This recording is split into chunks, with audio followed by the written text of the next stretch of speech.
You don't remember the exact moment. Your words changed everything. But you remember the silence that came after it. That heavy kind of silence. That sits in a room when something has been said that can't be taken back. And suddenly, you wish you had swallowed your words instead of speaking them. Because words don't disappear.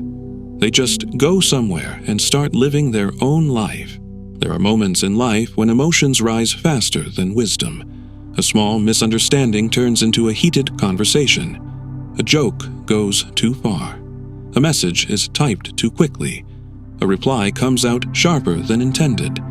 And in that moment it feels justified, even necessary. But later, when the noise fades and you're alone with your thoughts, you start replaying it. Why did I say that? Did I go too far? Can I fix it? Or is it already broken? And sometimes the hardest truth is this: you didn't lose control of the situation. You lost control of your tongue. The Bible speaks about this in a way that still feels deeply relevant today. Proverbs 21:23 says, "Whoever guards his mouth and his tongue keeps himself out of trouble." Not avoids inconvenience, not escapes discomfort, but avoids trouble, because words don't just describe life. They shape it. They build bridges or burn them. They heal or they cut. And once spoken, they rarely stay small. Then, James 1:19 gives a simple but powerful reminder. Everyone should be quick to listen, slow to speak, and slow to become angry. Quick to listen, slow to speak. It sounds simple, almost too simple. But think about how rare that actually is in real life. How often do people listen just to reply, not to understand? How often do we speak to win, not to connect? And the warning isn't random. It's because anger and words often travel together. And when they do, wisdom is usually the first thing that leaves the room. Psalm 141:3 adds another layer. "Set a guard over my mouth, Lord. Keep watch over the door of my lips." A guard, like something standing watch, because the tongue doesn't need permission to speak. It just needs emotion. But wisdom needs discipline.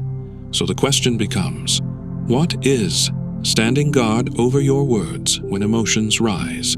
There's a story that feels almost ordinary, but carries a deep weight. A young man once had a close friend, someone he trusted deeply. They shared everything: dreams, struggles, plans for the future. But one day, during a small disagreement, things got tense. It wasn't even a serious issue, just a misunderstanding over something small. But pride stepped in. Words were exchanged quickly, sharper than needed, louder than necessary. And in the heat of the moment, the young man said something he thought he could fix later. But later didn't come the way he expected. His friend stopped replying. Days turned into weeks, weeks into silence. No argument followed after that, just distance. And what hurt most wasn't the disagreement. It was realizing that one moment of unchecked words had built a wall neither of them knew how to climb. Years passed before they spoke again, and even then, something was never the same. Not because forgiveness wasn't possible, but because words had already done their work. And maybe that's what makes the tongue so powerful and so dangerous. It doesn't need time to act. It only needs a moment of anger, a moment of pride, a moment of feeling misunderstood. And in that moment, something can be said that echoes far longer than the feeling that caused it. So, what does it actually mean to guard your tongue in real life? It doesn't mean staying silent all the time. It doesn't mean avoiding honesty. It means learning timing and wait. It means asking yourself before speaking, is this true? Is this necessary? Is this kind? And sometimes, even more importantly, is this the right moment? Because not every truth needs to be spoken immediately. and not every feeling deserves a voice in the moment it arrives. There's a quiet strength in restraint that most people underestimate. The strength to pause when everything in you wants to respond. The strength to breathe when emotions feel louder than reason. The strength to let silence protect what speech might destroy. And strangely enough, that kind of restraint doesn't make you weaker. It makes you steady. So maybe the real question isn't, do I speak my mind? But has my mind learned to guide my speech? Because words don't just reveal what you think. They often reveal what you haven't healed from. And when you begin to notice that, you start becoming more careful, not out of fear, but out of awareness. At the end of the day, guarding your tongue is not about perfection, it's about awareness. Awareness that every word carries weight.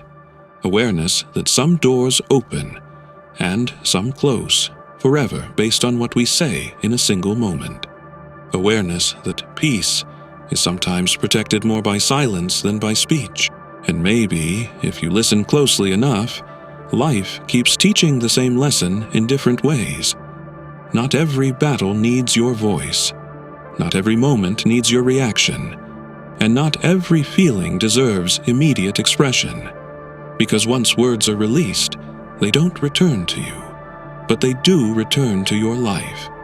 In consequences, in memories, in relationships that changed forever. So the next time you feel that rush to speak quickly, pause for a second.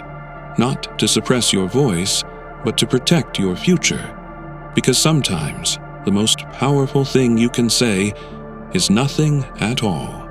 And in that silence, wisdom finally gets room to speak. If this message spoke to you in any way, then maybe it wasn't just words. It was a reminder. Take a moment, reflect, reset, and carry what matters into your next decision. Thank you for watching. If this message spoke to you, don't forget to like, share, and subscribe to Inspiration Act for more life reflections and timeless wisdom.